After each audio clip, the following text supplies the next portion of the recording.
ত্রয়োদশ জাতীয় সংসদ নির্বাচনে ভূমিধস জয় পেয়েছে বিএনপি। একক সংখ্যাগরিষ্ঠতা পেয়েছে বিএনপি জোট। এর মাধ্যমে দলটির চেয়ারম্যান তারেক রহমানের নেতৃত্বে বিএনপি ও জোটের সরকার গঠন নিশ্চিত হল।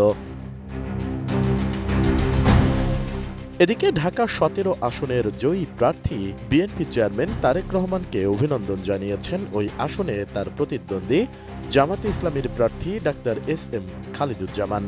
এ আসনে তারেক রহমান ৭২,৬৯৯ ভোট পেয়েছেন, আর ১১ দলীয় জোটের প্রার্থী ডাক্তার খালিদুজ্জামান পেয়েছেন ৬৮,৩০০ ভোট। শুক্রবার সামাজিক যোগাযোগ মাধ্যম ফেসবুকে জয়ী হওয়ায় তারেক রহমানকে অভিনন্দন বার্তা দেন খালিদুজ্জামান। ফেসবুক স্ট্যাটাসে ঢাকা ১৭ এর বাসিন্দাদের উদ্দেশ্য করে ডাক্তার খালিদুজ্জামান বলেন, নির্বাচনের ফলাফল আমাদের প্রত্যাশা অনুযায়ী না এলেও আমরা গভীর কৃতজ্ঞতা ও সম্মানের সঙ্গে আপনাদের সবার প্রতি ধন্যবাদ জানাচ্ছি। অল্প সময়ের মধ্যে যে ভালোবাসা, সমর্থন ও আস্থা আপনারা একজন চিকিৎসক খালেদকে এবং আমার সংগঠনকে দিয়েছেন, সেটাই আমার জীবনের সবচেয়ে বড় অর্জন।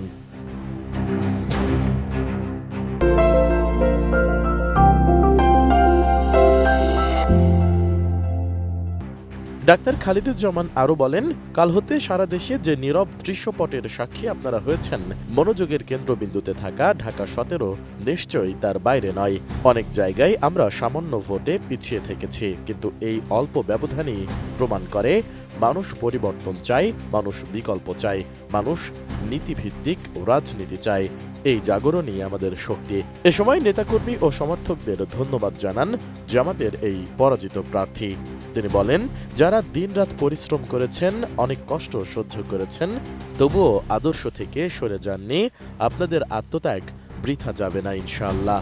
আমার হৃদয়ের সবটুকু ভালোবাসা দিয়ে তাদের বলবো, আমরা এক চির অমসৃণ পথের যাত্রী।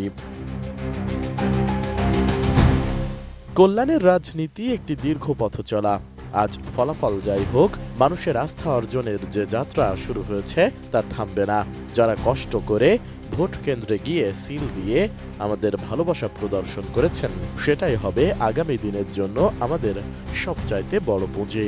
আমাদের আরও গোছাতে হবে, আরও দক্ষ হতে হবে, আরও বেশি বেশি মানুষের পাশে দাঁড়াতে হবে। মুমিনদের হতাশ হওয়ার কোনো কারণ নেই। মহান আল্লাহ কখনো পরিশ্রম ও নিয়তকে বিফল করেন না। পরে তারেক রহমানকে অভিনন্দন জানিয়ে খালিদুজ্জামান বলেন, আমি বিজয়ী প্রার্থীকে অভিনন্দন জানাই। বিজয় মানে কথা রাখা আর প্রত্যাশা পূরণের এক মহা পরীক্ষারও সূচনা। আমি আশা করি তিনি জনগণের প্রত্যাশা পূরণে কাজ করবেন। আমার মতো ক্ষুদ্র মানুষ কোনো সহযোগিতা করতে পারলে তা হবে আমার সৌভাগ্য। আমরা গঠনমূলক সমালোচনা ও জনগণের স্বার্থে ইতিবাচক ভূমিকা রাখব।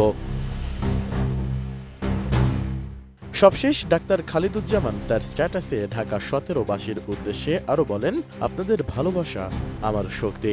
যোগ বিয়োগের খেলায় আমি হেরে গেলেও আপনারাই বিজয়ী হয়েছেন। আমি আপনাদের পাশে ছিলাম, আছি এবং থাকবো ইনশাআল্লাহ। আল্লাহ আমাদের সবাইকে সত্য ও ন্যায়ের পথে অবিচল রাখুন।